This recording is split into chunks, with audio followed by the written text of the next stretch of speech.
저기 저 산등성이에 귀신이 산다. 놈들의 화살은 소리도 없이 날아와 목을 꿰뚫어. 오랑캐 병사들이 공포에 질려 외치는 소리가 밤하늘을 갈랐습니다. 하지만 그것은 귀신이 아니었습니다. 그것은 자식을 살리기 위해 굽은 허리를 펴고 피 묻은 손으로 활시비를 당기는 늙은 아비의 처절한 몸부림이었습니다. 과연 이 늙은 아버지는 전쟁터라는 지옥 불구덩이 속에서 금쪽 같은 아들을 살려낼 수 있을까요? 구독과 좋아요는 사랑입니다. 자, 옛날 조선 인조임금 시절 북쪽 오랑캐들의 기세가 하늘을 찌를 듯 흉흉하던 때의 이야기입니다. 강원도 깊은 산골, 인적조차 드문 두매산골에 최판석이라는 노인이 살고 있었습니다. 판석에게는 칠성이라는 아들이 하나 있었는데 이름 그대로 칠성판에 빌고 빌어 쉰이 넘어 얻은 귀하디 귀한 늦둥이 외동아들이었습니다. 판석의 아내도 칠성이를 낳고 산후조리를 잘못하여 일찍 세상을 떠났으니 판석에게 이 아들이란 목숨보다 더한, 아니 자신의 영혼 그 자체나 다름없었지요. 판석은 늙은 몸을 이끌고 약초를 캐고 숯을 구워가며 아들을 키웠습니다. 칠성이는 아비의 정성을 먹고 자라 심성은 비단결 같았으나 어릴 적부터 잔병치레가 잦아 몸이 몹시 허약했습니다. 찬바람만 불어도 기침을 쿨럭이고 지게 한 집만 줘도 다리가 후들거리는 그런 유약한 청년이었지요. 그러던 어느 날이었습니다. 마을 어귀가 소란스러워 나가보니 관아에서 나온 포졸들이 들이닥쳐 집집마다 장정들을 끌어내고 있는 것이 아니겠습니까? 나라에 난리가 났으니 사지 멀쩡한 사내들은 모두 징집이다, 어명이다. 청천벽력 같은 소리였습니다. 판석의 집 마당에도 포졸들이 들이닥쳤습니다. 방 안에서 책을 읽던 칠성이가 영문도 모르고 끌려 나왔습니다. 아이고 나리, 이 아이는 안 됩니다. 보시다시피 뼈만 앙상하고 제 몸 하나 가누지 못하는 약골입니다요. 데려가셔도 짐만 될 뿐입니다요. 판석은 바짓가랑이를 잡고 매달렸습니다. 하지만 포졸은 매정하게 판석을 발로 걷어찼습니다. 시끄럽다. 숟가락들 힘만 있으면 창도 들 수 있는 법. 나라가 망하게 생겼는데 약골이고 뭐고 가를 처지냐?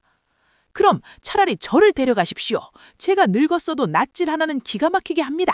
제발 이 아이 대신 저를 받아주십시오.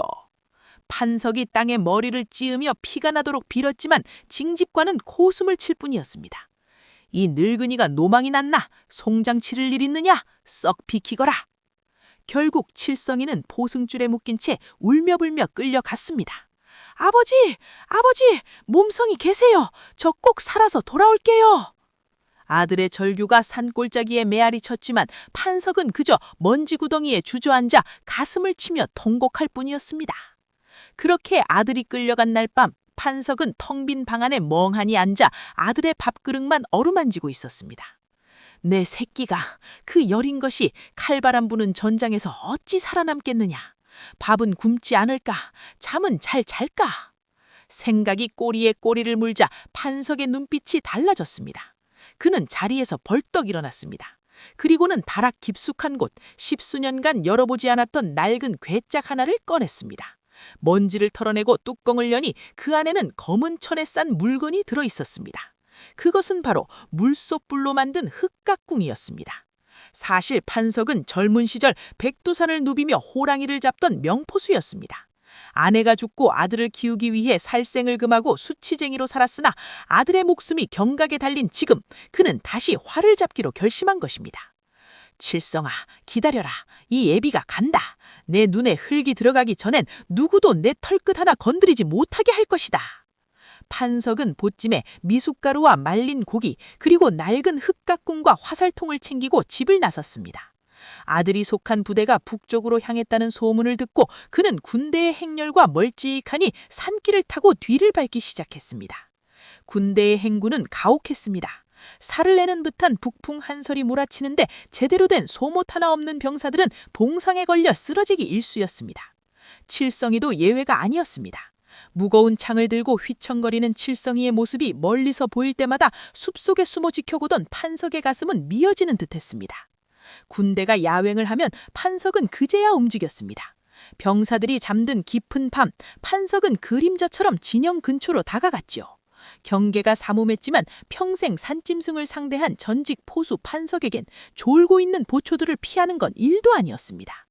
판석은 품에서 따뜻하게 데운 돌멩이 2개를 꺼내 칠성이가 덮고 있는 얇은 거적대기 속에 몰래 밀어 넣어주고 자신이 먹으려고 아껴둔 말린 산토끼 고기와 꿀을 바른 주먹밥을 머릿맡에 슬그머니 놓아두고 사라졌습니다. 다음 날 아침 잠에서 깬 칠성이는 깜짝 놀랐습니다. 밤새 누군가 다녀간 듯 온기가 남아있고 머릿맡에는 귀한 고기가 놓여 있었기 때문입니다. 이게 대체 무슨 조화지? 산신령님이 도우신 건가? 칠성이는 주위를 두리번거렸지만 보이는 건 하얀 눈밭뿐이었습니다. 하지만 그 눈밭 저 멀리 앙상한 나무 뒤에서 그 모습을 지켜보며 흐뭇한 미소를 짓는 늙은 아비가 있다는 것은 꿈에도 몰랐지요. 그렇게 며칠이 지나고 부대는 험준한 산악지대인 내복골에 들어가게 되었습니다. 이곳은 지세가 험하고 숲이 우거져 오랑캐들이 자주 출몰하는 위험한 곳이었습니다. 부대를 이끄는 장수는 무능하고 욕심만 많은 자였습니다. 그는 공을 세우기에 급급해 척휴병도 제대로 보내지 않고 부대를 깊은 골짜기로 밀어 넣었습니다. 어서 움직여라. 이 산만 넘으면 엔도에 보급기지가 있다. 놈들의 목을 베어 한양으로 금이 환양하자. 장수의 호통에 병사들은 지친 몸을 이끌고 꾸역꾸역 골짜기로 들어갔습니다.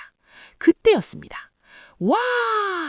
산 위에서 북소리와 함께 괴성이 울려 퍼지더니 시커먼 오랑캐떼가 애미떼처럼 쏟아져 내려왔습니다. 매복이었습니다. 저기다! 함정이다! 아비 규환이 따로 없었습니다. 위에서 굴러떨어지는 바위와 빗발치는 화살에 조선군 병사들은 속수무책으로 쓰러졌습니다. 진영은 순식간에 무너지고 병사들은 뿔뿔이 흩어졌습니다. 칠성이도 겁에 질려 허둥지둥 도망치다 그만 다리에 화살을 맞아버렸습니다. 으악! 비명을 지르며 쓰러진 칠성을 향해 오랑캐 병사 하나가 시퍼런 칼을 지켜들고 달려들었습니다. 이제 죽는구나. 칠성이가 눈을 질끈 감았을 때였습니다. 핑! 퍽! 바람을 가르는 소리가 들려더니 칠성을 내리치려 하던 오랑캐 병사의 목에 화살이 깊숙이 박혔습니다. 병사는 비명도 못 지른 거 꼬꾸라졌습니다. 누구냐? 칠성이가 놀라 눈을 떴지만 보이는 건 울창한 숲뿐이었습니다. 하지만 그것은 시작에 불과했습니다. 핑! 퍽! 핑! 퍽! 어디선가 날아오는 화살은 백발백중이었습니다. 칠성에게 다가오는 적병들의 이마, 목, 심장을 정확히 꿰뚫었습니다. 화살은 마치 살아있는 뱀처럼 적들을 찾아다녔습니다. 숲속 바위 뒤 판석은 거친 호흡을 몰아치며 활시위를 당기고 있었습니다. 손가락은 이미 터져 피가 흐르고 며칠을 굶져 눈앞이 핑핑 돌지만 그의 눈빛만은 호랑이처럼 형령했습니다. 내 새끼 건드리는 놈은 지옥 끝까지 쫓아가 죽인다. 판석은 늙은 몸이라고는 믿기지 않는 속도로 나무 위아래로 오르락 내리락하며 위치를 바꿨습니다. 한 곳에서만 쏘면 위치가 들통나기 때문입니다. 동에서 번쩍, 서에서 번쩍하며 화살을 날려대니 오랑캐들은 숲속에 대부대가 매복해 있다고 착각하기 시작했습니다. 조선군의 지원군이다. 숲속에 궁수부대가 있다. 오랑캐 대장은 당황했습니다. 보이지 않는 적의 부하들이 낙엽처럼 쓰러져 나가자 공포가 확산되었습니다.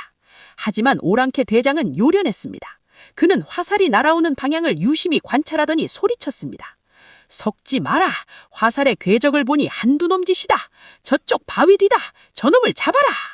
수십 명의 오랑캐 병사들이 판석이 숨어있는 바위 쪽으로 우르르 몰려갔습니다. 판석은 화살통을 더듬었으나 남은 화살은 고작 3발뿐이었습니다. 이제 끝인가? 판석은 칼을 들었고요. 활이 없으면 이빨로라도 물어뜯을 작정이었습니다. 그때 부상을 당해 쓰러져 있던 칠성이가 절뚝이는 다리를 끌고 일어났습니다. 누구신지 모르오나 도망가십시오. 놈들이 그쪽으로 갑니다. 아들의 목소리를 들은 판석의 가슴이 철렁 내려앉았습니다. 칠성아, 도망가야 할 건 내가 아니라 너다. 판석은 마지막 남은 힘을 짜내 바위 위로 모습을 드러냈습니다. 적들의 시선을 자신에게 돌려 아들을 도망시키기 위함이었습니다. 하얀 쉬엄을 휘날리며 바위 위에 우뚝 선 노인의 모습에 오랑캐들은 놈짓했습니다. 네 놈들, 조선의 명포수 최판석이 여기 있다. 내 아들의 털끝 하나라도 건드리면 천벌을 받을 것이다. 판석의 고함 소리가 골짜기를 울렸습니다. 그 소리에 칠성은 자리에 얼어붙어버렸습니다. 아버지! 아버지! 꿈에도 그리던 고향집에 계셔야 할 아버지가 전장의 한복판, 그것도 적들의 칼날 앞에 서 계신 것이었습니다. 칠성이는 믿기지 않는 광경에 눈물조차 나오지 않았습니다. 잡아라! 저 늙은이가 범인이다! 오랑캐들이 와 하고 판석에게 달려들었습니다. 칠성아, 어서 도망가라! 뒤도 돌아보지 말고 뛰어라! 판석은 적들이 아들이 있는 쪽과 반대 방향으로 뛰며 적들을 유인했습니다. 아버지! 안 돼요! 아버지! 칠성이는 절뚝이는 다리를 끌고 아버지를 쫓아가려 했지만 부상한 당한 몸이라선 역부족이었습니다. 판석은 수십 명의 적들에게 둘러싸였습니다. 그는 사자처럼 포효하며 칼을 휘둘렀습니다. 늙고 병든 몸이었지만 자식을 지키려는 아비의 힘은 초인적이었습니다. 적병 서너 명이 판석의 칼에 나가 떨어졌고 등 뒤에서 날아온 창이 판석의 어깨를 꿰뚫어 다리에도 칼을 맞아 무릎을 꿇었습니다. 이 독한 늙은이가! 오랑캐 대장이 다가와 판석의 목에 칼을 겨누었습니다. 내 놈 때문에 내 부하가 수십 명이나 죽었다. 고통스럽게 죽여주마. 판석은 피를 토하면서도 오랑캐 대장을 노려보며 비릿하게 웃었습니다. 퇴! 내 목숨 하나로 내 자식을 살렸으니 나는 웃으며 갈 수 있다. 하지만 너희는 이곳에서 살아서 나가지 못할 것이다. 그때였습니다. 킁! 산천초목이 벌벌 떨만한 짐승의 포효 소리가 숲을 뒤흔들었습니다. 갑자기 집채만한 호랑이 한 마리가 숲에서 튀어나와 오랑캐 대장을 덮쳤습니다. 으악! 호랑이다! 그 호랑이는 보통 호랑이가 아니었습니다. 이마에 임금 왕자가 선명하고 눈에서는 푸른 안광이 뿜어져 나오는 영물 중의 영물, 백두산 호랑이였습니다. 호랑이는 앞발을 휘둘러 오랑캐들을 추풍낙엽처럼 날려버렸습니다. 사실 이 호랑이는 판석이 젊은 시절 덫에 걸린 새끼를 살려준 적이 있던 그 호랑이였습니다. 은혜를 잊지 않은 산군이 판석의 위기를 알고 나타난 것이었죠. 호랑이가 날뛰자 오랑캐 진영은 쑥대밭이 되었습니다. 혼비백산하여 도망치는 적들을 보며 살아남은 조선군 병사들이 용기를 얻어 반격을 시작했습니다. 와! 신령님이 우리를 돕는다! 쳐라! 전세는 순식간에 역전되었습니다. 오랑캐들은 호랑이와 조선군의 협공에 몰살당하거나 뿔뿔이 흩어져 도망쳤습니다. 전투가 끝나고 피비린내 나는 골짜기에 적막이 찾아왔습니다. 칠성이는 다리를 질질 끌며 아버지가 쓰러진 곳으로 기어갔습니다. 아버지, 아버지! 판석은 피투성이가 된 나무에 기대 앉아 있었습니다. 숨이 턱까지 차올라 헐떡이면서도 아들을 보자 희미한 미소를 지었습니다. 칠성아, 살아 있었구나. 아버지, 어찌 이러십니까? 어찌 여기까지 오셨습니까? 칠성이는 아버지의 피 묻은 손을 잡고 엉엉 울었습니다. 그 눈물이 판석의 거친 손등을 적셨습니다. 네, 어찌 너를 혼자 보내겠느냐? 밥은 굶지 않았느냐? 판석은 죽어가면서도 아들의 밥 걱정을 했습니다. 그때 판석을 구했던 호랑이가 슬그머니 다가왔습니다. 병사들이 놀라 물러섰지만 호랑이는 칠성이 옆에 얌전히 앉아 판석의 상처를 혀로 핥아주었습니다. 신기하게도 호랑이의 침이 닿자 피가 멈추고 판석의 얼굴에 혈색이 조금씩 돌아오기 시작했습니다. 호랑이는 판석을 빤히 쳐다보다가 숲속으로 유유히 사라졌습니다. 마치 은혜는 갚았습니다 라고 말하는 듯 했습니다. 다행히 판석의 상처는 치명상을 비껴갔습니다. 칠성이는 아버지를 업고 남은 병사들과 함께 본진으로 귀환했습니다. 이 기막힌 이야기는 곧 조정에까지 알려졌습니다. 자식을 위해 늙은 몸으로 적진에 뛰어들어 부대를 구하고 산군까지 감동시킨 효심과 부성애라니, 이는 실로 하늘이 내린 기적이로다. 임금님은 크게 감동하여 판석에게 벼슬을 내리고 칠성이를 면천시키려 했으나 판석은 정중히 거절했습니다. 소인은 그저 아들과 함께 산골에서 오순도순 사는 것이 소원일 뿐입니다. 벼슬은 가당치 않습니다. 임금님은 그 뜻을 높이사 큰 상금과 함께 쌀과 비단을 하사하고 그 두 부자가 사는 마을에 효자비를 세워 그 뜻을 기리도록 하였습니다. 고향으로 돌아온 판석과 칠성이는 어떻게 되었냐고요?